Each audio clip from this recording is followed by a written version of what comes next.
Salut, c'est Ben et bienvenue dans cette vidéo consacrée à ERC 721A.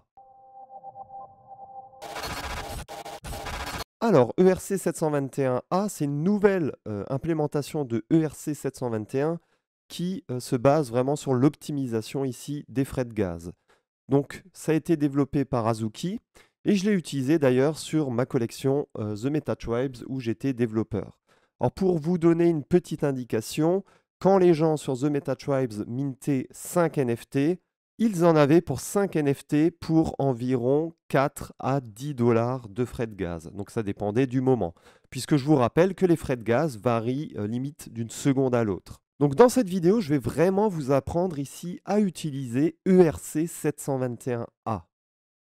Donc vous allez avoir tous les liens dans la description. Donc déjà ici, vous voyez un peu combien ça coûterait en frais de gaz d'utiliser ici tout ce qui est ERC 721 par OpenZeppelin. Voilà. Donc vous avez aussi du coup le prix que ça coûterait. Et vous voyez qu'en utilisant ERC 721A, on réduit drastiquement les coûts de gaz, surtout lorsque l'on mint plusieurs NFT. Donc vous voyez là l'économie en vert, c'est assez indécent. Donc c'est vraiment cool. Donc ici, je vais aller sur le GitHub qui sera encore une fois dans la description. Je vais aller sur ERC 721A ici. Voilà, je vais venir copier ça tout simplement. Et je vais venir le placer ici dans Remix. Donc je vais créer un nouveau fichier que je vais nommer ERC721A.sol. Voilà, je colle ce que je viens de copier. Parfait. Et ensuite, on va créer le contrat de notre collection de NFT qui va du coup se baser sur cette implémentation de ERC721 qui est du coup ERC721A. Donc ici, je vais créer un nouveau fichier. Je vais nommer ce fichier nft.sol par exemple. OK, parfait. Donc ici, je vais utiliser maintenant la nouvelle version de Solidity, la dernière, qui est la version 0.8.12. OK. Dans le cadre de ce tuto, je vais utiliser des métadatas. Donc voilà, ensuite, je vais bien préciser que je suis ici l'auteur du contrat intelligent. Voilà.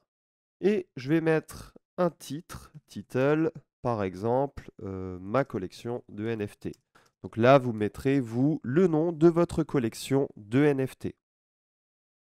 Ici, au niveau de ce que l'on va utiliser pour ce contrat intelligent, je vais réaliser les imports suivants. Alors, il faut savoir que je vais vous fournir ce fichier nft.sol sur mon GitHub, donc n'hésitez pas à voir dans la description. Après, je vous invite quand même vraiment à comprendre comment cela fonctionne et à suivre le reste de cette vidéo en étant bien concentré. Donc ici, ensuite, je vais nommer ce contrat NFT. Alors, le mieux, c'est encore ici de mettre NFT ERC 721A. Souvent, en fait, les vrais professionnels mettent le nom de la collection et ensuite le contrat implémenté. Donc là, ERC 721A is ownable. On aura besoin d'un propriétaire du contrat intelligent. ERC 721A, on va hériter de ERC 721A, c'est-à-dire qu'on va utiliser toutes les fonctionnalités ici de ERC 721A et on va mettre en place le fameux Payment Splitter. Voilà. Pour réaliser les tokens URI, on aura besoin de la librairie Strings. Donc on va mettre ça en place. Et ce que l'on va faire, c'est qu'on va faire un enum ici avec les différentes steps. Donc on va avoir en premier le before, qu'est-ce qui se passe finalement quand on vient de déployer le contrat intelligent et qu'on n'a pas encore lancé une sale. Ensuite, on aura la whitelist sale et ensuite la public sale. Et pour finir, le sold out et le reveal. Voilà. OK, parfait. Ces steps, je vais les appeler step public selling step. Donc je vous rappelle que ici, si je mets le mot-clé public, ça va automatiquement me créer un getter qui sera nommé selling step. Donc je vais pouvoir récupérer sur mon front-end la step actuelle. Et ça va me permettre au niveau du front-end d'afficher différentes informations. Qu'est-ce que j'affiche au niveau du front-end sur mon site de Mint lorsque l'on n'est pas encore en période de Mint? Donc là, quand je suis en step before, je vais peut-être afficher un chronomètre hein, qui va m'indiquer le nombre de secondes avant le lancement du mint. Ensuite, ben, j'aurai le whitelist sale, donc je vais indiquer que on est ensuite pendant le mint de la whitelist, ensuite pendant le mint de la publique, ensuite on sera en sold out et finalement j'indiquerai que le reveal sera fait. Voilà. Je vais créer ici différentes constantes qui seront en private, c'est-à-dire que ici je vais pas pouvoir les récupérer dans le front-end, mais c'est pas grave. On va pas utiliser des données ici, des appels par exemple avec Infura et dépenser de l'argent inutilement. On mettra ces données en dur dans le programme parce que de toute façon le nombre de NFT que l'on va vendre ne va pas changer. Hein. Donc ici par exemple, constante max supply, je vais indiquer par exemple 7777. Voilà. Ensuite, je vais avoir une constante qui va me décrire le nombre de NFT que je vais pouvoir vendre pendant la whitelist sale et je vais appeler ça max whitelist et on va dire que ça sera 2777 par exemple. Voilà, donc je ne me trompe pas. OK. Ensuite, on aura le nombre de NFT que je vais pouvoir vendre pendant la public sale, public. Et là, on va mettre, alors 7777 moins 2000, ok, 5900. Pourquoi? Parce que je vais avoir un certain nombre de NFT qui seront dédiés au gift en cadeau. Max gift est égal à 100. Voilà. Donc normalement ici, 5900 plus 100 est égal à 6000 plus 2777. Ah, c'est un peu trop, donc ici je vais mettre 4900. Et logiquement, si ici je fais 7777 plus 2000, moins 2777 plus 5000, donc 4900 plus 100, j'arrive bien à 0, donc voilà. Donc là, j'ai 7777 NFT à vendre. Parmi ces 7777 NFT, il va en avoir 2777 qui seront pour la whitelist. Pour la public sale, 4900 et pour le gift, 100. Voilà, parfait. On va ensuite avoir une variable ici qui va me permettre d'avoir le whitelist sale price. Et on va mettre la whitelist, le sale à 0.25 Ether. Donc ça, vous allez en discuter. Au niveau du marketing de votre collection de NFT, c'est peut-être un peu beaucoup, 0.25 Ether d'expérience. Donc mettez peut-être en dessous le prix, mais le mieux, c'est de pouvoir tout vendre. Il faut savoir que si vous ne vendez pas tout, ça ne va pas vraiment le faire. Donc là, le mieux, c'est vraiment de se concentrer sur des prix peut-être un peu plus bas, mais qui vont vous permettre de faire un sold out. Ensuite, on va avoir le public sale price qui sera par exemple supérieur hein, au prix de la whitelist. L'intérêt, c'est quand même de donner envie aux gens de la whitelist, donc d'avoir pour eux un prix inférieur. Voilà, tout simplement. On va avoir besoin ici d'un Merkle root, puisqu'on va utiliser un arbre de Merkle pour générer les whitelists. Et ensuite, ici, ben, je vais aussi avoir besoin du public sale start time. Donc, quand est-ce que ma sale va commencer? Donc là, on va mettre un timestamp. Donc, je vais dire, par exemple, que ma sale, on va changer ça, mais va commencer, par exemple, le 8/3/2022 à midi. Donc, le timestamp, c'est quoi? C'est le nombre de secondes écoulées depuis le 1er janvier 1970. OK, convertir. OK, donc là, il y a une petite pub. Voilà. Et on a du coup ça. Donc, ma sale ici, ma whitelist sale va commencer exactement le 8 mars à midi. Au pire, on changera ça plus tard pour nos tests. Voilà. Mais si vous êtes déjà décidé ici de la date précise de commencement de la whitelist sale, bah, mettez ça en place. OK? On va limiter ici le nombre de NFT qu'un utilisateur peut acheter pendant la whitelist à un NFT. Donc, amount NFTs per wallet whitelist sale. OK, donc on aura besoin d'un mapping pour savoir qu'une certaine adresse a minté un certain nombre ici de NFT. Et enfin, on va avoir besoin d'une petite variable ici qui sera team_length qui nous permettra de récupérer le nombre de personnes dans le payment splitter, le nombre d'adresses dans le payment splitter, et on fera une boucle pour release tous les gains, donc pour payer toutes les personnes qui ont été dans l'équipe automatiquement, juste en lançant une fonction très simple, et vous allez voir, ça va grandement simplifier les choses. Au niveau du constructeur, qu'est-ce qu'on va indiquer? On va indiquer ici la team, ok. Le uint memory team shares. Donc, certaines personnes dans l'équipe vont toucher plus de gains que d'autres, et on peut gérer ça grâce à ça. On va avoir une racine de Merkle root, ok. Et le fameux ici base URI. Donc ça, c'est vraiment le CID qu'on va récupérer ici avec IPFS. Voilà. Donc on a ça. ERC 721A. On indique ici le nom de la collection. Et on indique ici le symbole. Voilà. Et on met aussi le payment splitter qui a besoin ici des paramètres team et team shares. Ok, parfait. Donc là, qu'est-ce qu'on va dire au niveau du constructeur? Bah, ça va être assez simple. On va dire que le Merkle root est égal au Merkle root que l'on indique dans le constructeur. Le base URI est égal au base URI que l'on indique dans le constructeur. Et le team length, ça sera égal au tableau team, donc au tableau d'adresse que l'on renseigne. Et ça sera égal à la longueur du tableau que l'on renseigne. Voilà. On va sauvegarder pour voir s'il n'y a pas d'erreur pour le moment. Ça a l'air d'aller.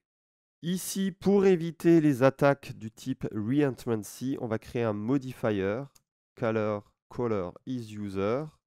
Donc je ferai une vidéo à ce niveau-là, mais au niveau de la faille reentrance, ce qu'il faut savoir, c'est que c'est des contrats intelligents qui peuvent appeler votre contrat intelligent.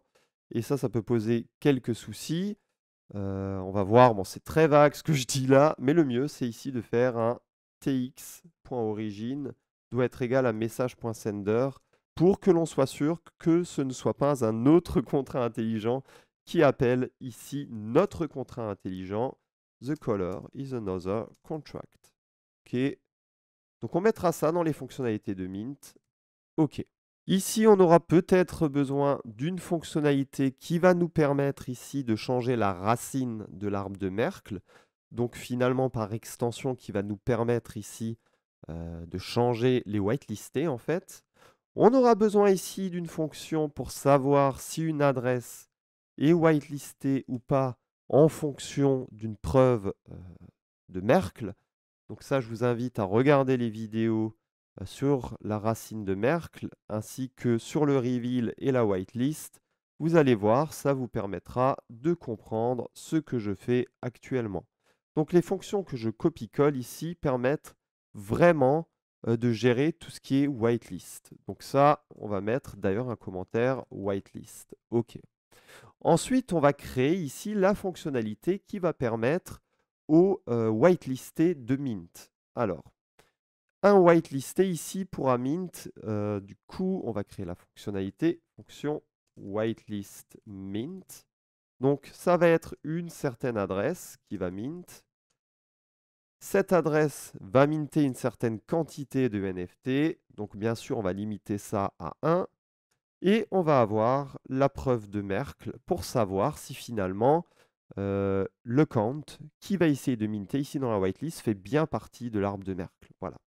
External et payable parce que bien sûr, on va accepter de l'argent. Et color is user parce que l'on ne veut pas ici, pour des soucis de sécurité, qu'un autre contrat appelle cette fonction. Donc ici, je vais récupérer le prix, c'est égal à WL sale price, ok. Il faut bien sûr que ce prix soit défini, donc soit différent de 0, et sinon on dira price is 0. Donc ça ne sera pas bien, on stoppera là, bien entendu. Il faudra que l'on soit actuellement en selling step est égal à step.whitelist sale. Donc il faudra que l'on soit bien en période de whitelist que l'on aura défini. Donc whitelist sale. Sinon, on dira que la whitelist sale n'est pas activée. Et ça me fait penser d'ailleurs qu'il faut absolument ici que je fasse une fonction qui me permet de finalement changer la step. Cette fonction pour changer la step sera assez simple. Voilà. Donc on pourra indiquer du coup une step. Bien sûr, seulement le propriétaire du contrat intelligent pourra changer la step. Et on dira que le selling step, donc ça, sera sur la step rentrée en argument de la fonction setStep. Voilà. Ça me fait penser aussi qu'il faudra aussi une fonction tokenury pour retourner l'URL d'un token selon son ID. Voilà. Donc bien sûr, on va juste vérifier que le token existe avant de retourner son URI. Et ensuite, on fera une concaténation. C'est qu'on aura par exemple un IPFS CID et ensuite le numéro ici du NFT.json. Donc ça donnera ça. Cette fonction va vraiment retourner ça ici. Qu'est-ce qu'on aura ensuite besoin ici au niveau de notre whitelist sale? Donc ce qu'il faut voir, c'est est-ce que l'adresse qui essaye ici de minter, est-ce qu'elle est bien ici whitelistée? Donc message.sender, c'est la personne qui appelle la fonction. Il faut ici que cette personne soit whitelistée et sinon on dira not whitelisted. Voilà. OK. Ensuite, qu'est-ce qu'il faut? Il faut que le nombre de NFT de cette adresse plus le nombre qu'il veut actuellement minter soit inférieur ou égal à 1. Et sinon, on dira you can only get one NFT on the whitelist sale. Avec cette fonctionnalité, vous n'allez pas avoir de soucis. Il y a beaucoup de soucis en ce moment dans les projets de NFT, même professionnels, où finalement les gens whitelistés achètent un NFT, où les gens en général achètent un NFT. Il y a une certaine limite pour chaque wallet. Mais ensuite, ces gens, une fois qu'ils ont acheté le NFT, transfèrent le NFT sur un autre wallet, remint avec le wallet originel et peuvent nouveau acheter un certain nombre de NFT. Donc ça, c'est vraiment pas cool. Et avec cette méthode, il n'y aura pas de souci à ce niveau-là. Ensuite, il faut que le total supply, donc le nombre de NFT vendus pour cette collection, plus la quantité que actuellement on veut du coup minter, soit inférieur ou égal à, alors voyons voir, au max supply moins le max gift. Donc au max whitelist plus max public finalement. Alors max whitelist plus max public. En fait, on va vraiment laisser à la fin de la sale se donner un gift de 100 NFT ici. Et sinon, on dira max supply exceeded. Voilà, parfait. OK. Ensuite, bien sûr, il faut que l'argent que l'utilisateur envoie soit supérieur ou égal au prix fois la quantité, donc le nombre de NFT que l'utilisateur veut acheter. Et ensuite, sinon, on dira not enough funds. OK, parfait. Et ensuite, bien sûr, on n'oublie pas de mettre l'amount par NFT en whitelist sale du message.sender plus égal quantity. Donc ça, c'est pour mettre à jour le nombre de NFT qu'un certain utilisateur a acheté, en l'occurrence le message.sender, donc l'utilisateur qui déclenche la fonction. Et ensuite, on utilise la fonction SafeMint de ERC721. Alors, elle est un peu de ERC721A. Elle est un peu différente de la fonction SafeMint de ERC721 par OpenZeppelin, qui n'est pas optimisée pour les frais de gaz. Ici, du coup, c'est l'account qui va réceptionner les NFT. Et ici, on n'indique pas un numéro, un ID pour les NFT, on indique juste la quantité que l'utilisateur veut minter. Et ça, c'est vraiment très pratique. Voilà. OK, donc ça, c'est pour la fonctionnalité ici qui va nous permettre de minter des NFT en whitelist. Faisons maintenant la fonctionnalité de public sale mint qui va nous permettre de minter des NFT en public. Sale account. On va pouvoir minter une certaine quantité, d'ailleurs qui sera infinie. Si vous voulez que l'utilisateur ici minte juste finalement, par exemple 3 NFT, bah, vous allez devoir faire un autre mapping et devoir reprendre ici exactement ces deux lignes, sauf que vous mettrez ici inférieur ou égal à 3. Vous allez créer un nouveau mapping ici, hein, que vous allez par exemple nommer amount NFTs per wallet public sale, par exemple. Donc là, vous créerez un nouveau mapping, voilà, ce qui vous permettra de limiter le nombre de NFT par wallet pour cette phase bien précise. Donc on va récupérer le prix, c'est égal à public sale price, ok. Il faut bien sûr que ce prix soit différent de 0, sinon on dira price is 0, ok. Il faut bien sûr que la step actuelle soit égale à step.public_sale, et sinon on dira public sale is not activated, ok. Il faudra ici que le total supply, donc que le nombre de NFT actuellement minté plus la quantité de NFT que l'utilisateur veut minter, soit inférieur ou égal ici. Alors là, déjà, je viens de voir que j'ai fait une erreur. Au niveau de la whitelist mint, il faut que ce soit inférieur ou égal à la max whitelist. Attention avec ça. Donc ici, hein, le nombre de NFT réservé pour la whitelist est de 2777. Donc attention avec ça. Et justement ici, on pourra faire max whitelist plus max public. Ok, parfait. Et sinon, on dira max supply exceeded. Ok. Donc ensuite, il faudra bien sûr que le prix renseigné en Ether par l'utilisateur pour acheter ces NFT soit supérieur ou égal à price fois quantity. Sinon, on dira not enough funds. OK. Et ensuite, on va faire un safe mint, hein, comme ci-dessus, account quantity. OK, parfait. On sauvegarde. Ça a l'air pas mal du tout. Voilà. Et pour finir, on va faire la fonctionnalité ici qui nous permet de gifter des NFT. On va pouvoir faire cadeau de NFT à une certaine adresse désignée par le tout. Et on peut aussi rajouter la quantité de NFT que l'on veut gifter à cette adresse externale.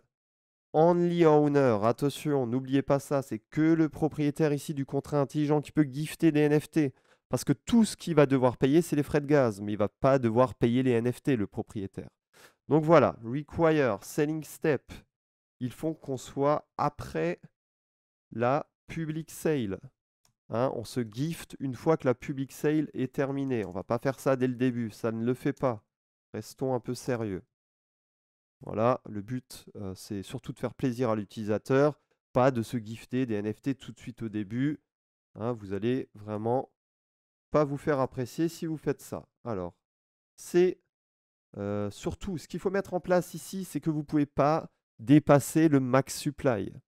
Donc ici, je pourrais dire max whitelist plus max public plus max gift, mais c'est égal au max supply. Donc voilà, il faut bien qu'on limite le nombre de NFT ici à 7777, et sinon on dira reached max supply. Et ensuite, on se fait un safe mint to quantity. Là, on ne gère pas les prix, etc. C'est que le propriétaire qui peut gifter. Et bien sûr, on ne va pas faire payer au propriétaire 0,25 pour gifter un NFT. Il va juste payer les frais de gaz et puis c'est tout. Voilà. Ici, ça serait bien de faire une fonctionnalité aussi qui nous permet de changer le sale start time. Donc c'est très simple, il faut juste mettre bien only owner. C'est juste le propriétaire qui peut changer la date de départ de la vente de NFT. Donc voilà. Ici, pour la whitelist mint, ça serait bien d'avoir une fonctionnalité qui permette vraiment de minter un certain nombre de temps en commençant tout simplement par la sale start time. Donc je vais aussi faire une fonctionnalité qui me permet de retourner ici au sein du contrat intelligent le timestamp. C'est une fonctionnalité qui sera interne, donc qui ne sera pas appelée depuis l'extérieur du contrat intelligent. C'est vraiment juste le contrat intelligent qui va appeler ici cette fonctionnalité. Ça va retourner un uint parce que le timestamp est désigné et représenté par un uint. Donc là, ce que je peux faire au sein de ma fonction whitelistMint, c'est par exemple dire que ce qui est requis, c'est que le current time, donc la date actuelle, pour pouvoir minter, doit être supérieur ou égal au sale start time. Sinon, on dira pre-sale has not started yet, par exemple. Donc il faut bien qu'on soit au bon timing. Si l'utilisateur il essaye de minter depuis cette fonction whitelistMint avant que votre whitelist sale commence, ben, il peut tout à fait le faire, hein. D'ailleurs, si vous déployez le contrat intelligent, il peut le faire via Etherscan. Donc mettez bien ici ce genre de paramètres qui empêchent finalement l'utilisateur de minter avant que la whitelist sale commence. Et bien sûr, on pourra dire qu'au bout d'un moment, par exemple, c'est fini. Donc là, on pourra mettre par exemple sale start time plus, on va dire que la whitelist sale, ça va durer 300 minutes, par exemple. Donc ce qui représente, si je ne me trompe pas, 5 heures.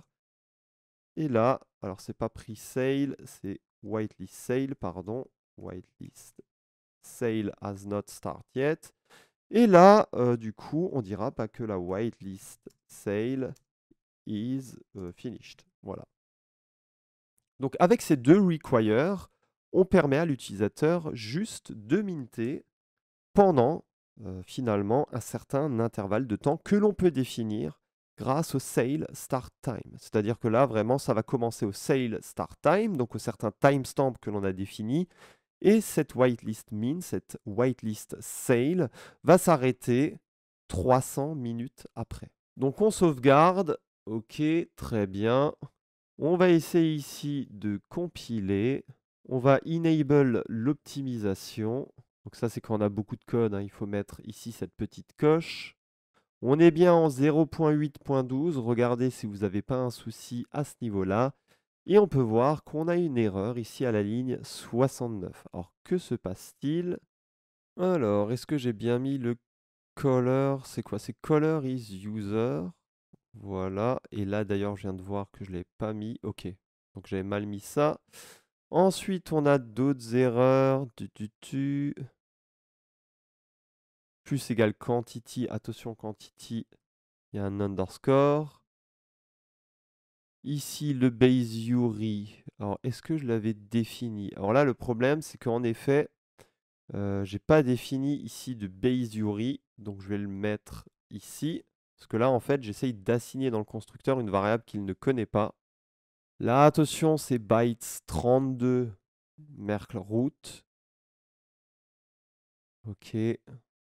Donc voilà, hein, je fais aussi des petites erreurs quand je code, donc c'est tout à fait normal, hein.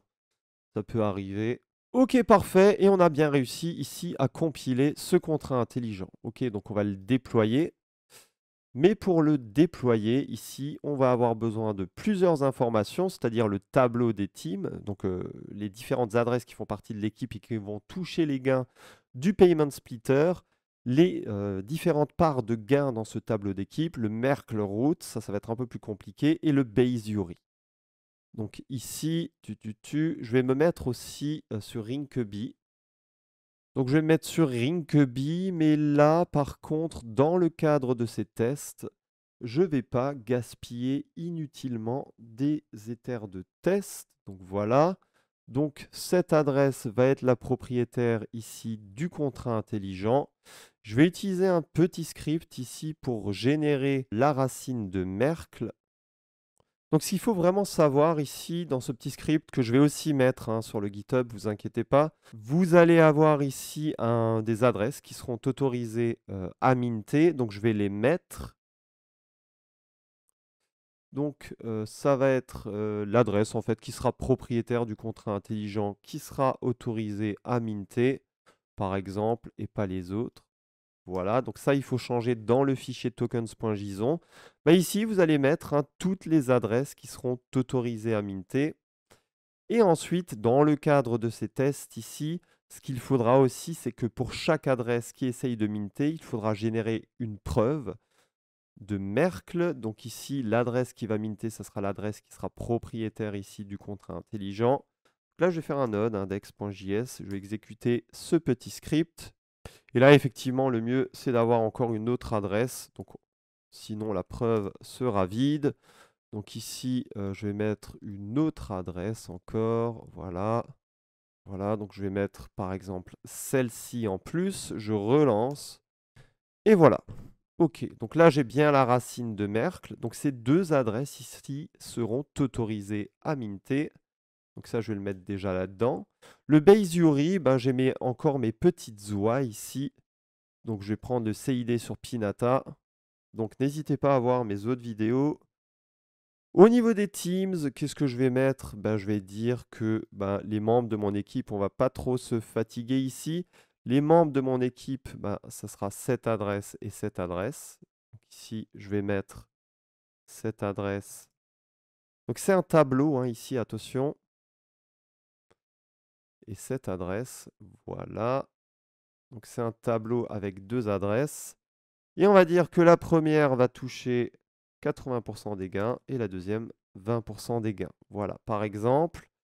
Et ben, on va lancer ici ça. OK. Alors par contre là, c'est cette adresse qui est propriétaire, je ne veux pas, je voulais que ce soit l'autre. Donc je me mets sur l'autre. Voilà, donc là j'ai bien la bonne adresse comme avant. Bam, je lance. Je dois payer des frais de gaz hein, pour déployer le contrat intelligent. Et voilà. Donc là on attend un peu hein, que la transaction passe. OK, nickel. Voilà, donc qu'est-ce qu'il faut faire? Il fallait changer ici le timestamp. Donc je recopie ça. Sale start time, je change. Il fallait ensuite mettre ici la step à 1. OK, parfait. OK, je fais le whitelist price. OK, là c'est plus court, donc là ça marche. Je mets ça. Donc je mets le bon prix pour un NFT et j'essaye de minter en mode whitelist. Donc le count, ce sera celui-là. Voilà, la quantité, ça sera 1. Et la preuve pour cette adresse en particulier,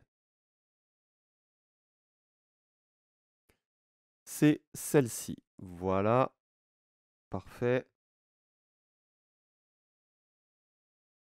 Transact. OK, du coup, on a bien le bon prix pour la whitelist. Hein, j'avais divisé par 100. Parfait, je mint. Autre chose très importante à savoir, c'est qu'un NFT, à partir du moment où il a été minté, il va apparaître dans la collection sur OpenSea, donc dans la collection représentée ici par ce contrat intelligent.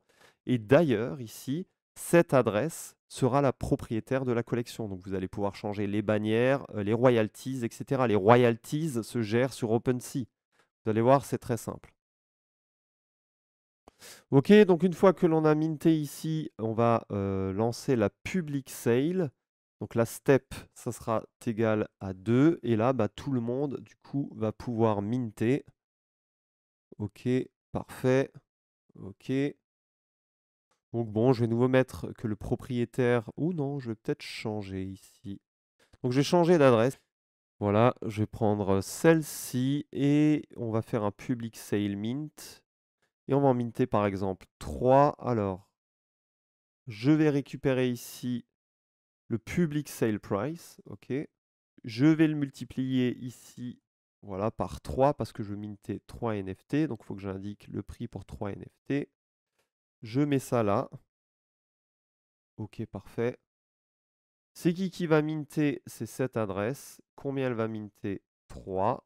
Je fais la transaction. OK, je confirme. Bam, ça mine. Super. OK, et puis là, vous voyez effectivement nom de la collection. Donc je suis sur OpenSea actuellement. Nom de la collection, bah, c'est représenté par ça. Donc si vous voulez changer ça, vous changez ça. OK, parfait. On voit que le premier NFT ici, alors j'ai pas mis d'image, hein, etc. Il est bien owned par lui. Et les trois autres, ben, j'en suis bien ici, le propriétaire, owned by you. Donc là, je suis sur l'adresse suivante. OK. Regardez ici d'ailleurs, si je suis ici sur le nom de la collection. Donc là, je suis sur la collection vraiment. Donc ce qu'il faut savoir, c'est qu'une collection ici est rattachée à l'adresse d'un contrat intelligent. Et ça, c'est fait automatiquement sur OpenSea. En fait, la majorité des choses sont faites automatiquement sur OpenSea. Donc là, je vais aller sur l'adresse qui est propriétaire ici de ce contrat intelligent. Et vous voyez ici apparaît désormais quelque chose pour modifier cette collection. Donc là, je vais juste devoir signer pour faire bien comprendre que c'est bien moi. Donc je vais mettre un logo. Donc ici, je vais mettre une de mes oies. Voilà. Nom de la collection, bah ça vous pouvez changer. Nom de ma collection. Et regardez, c'est ici que vous mettez les royalties. Donc je mets par exemple 5% de royalties. Et les royalties vont aller sur quelle adresse? Ben, là, je vais renseigner l'adresse là, celle qui est propriétaire du contrat intelligent. OK, parfait. Submit changes. Donc là, vous pouvez changer comment ça sera présenté. Je vous conseille de mettre covered. Donc vous mettrez les différents liens vers officiels de votre collection. Vous pouvez mettre une description à votre collection. Je vais vous montrer où ça apparaît. Donc ma super description. OK, parfait. Voilà, voilà et voilà. Parfait. Je submit les changes, les changements. OK, je reviens en arrière. Nom de ma collection, voilà. Vous voyez désormais que ça apparaît. OK, et puis forcément là, j'avais pas mis d'image, donc j'ai mis un peu quelque chose de bidon. Et about ma collection, bah là, vous avez ma superbe collection. OK? Et vous aurez encore les différentes properties, les details, etc. de votre collection de NFT pour vraiment générer les métadatas. Au niveau ici des details, vous voyez que ce NFT est rattaché un certain contrat. On peut le voir ici sur Etherscan d'ailleurs. C'est le contrat que j'ai créé moi. Donc là, on voit les différents changements que j'ai faits. Donc ici, j'ai déployé le contrat. Ensuite, j'ai mis un set sale start time, un set step, un whitelist min, un set step, un public sale mint. Donc là, il y en a 3 qui ont été mintés. Ici, un, etc., etc. On voit bien que sur Etherscan, tout a fonctionné. Et là, on s'est vraiment servi de ERC 721A avec une diminution en coût des frais de gaz gigantesque. Voilà, longue vidéo complexe. Je sais, si vous avez tenu jusqu'au bout, vous pouvez être fier de vous. Et je vous retrouve dans la prochaine vidéo. À très bientôt. Ciao, ciao.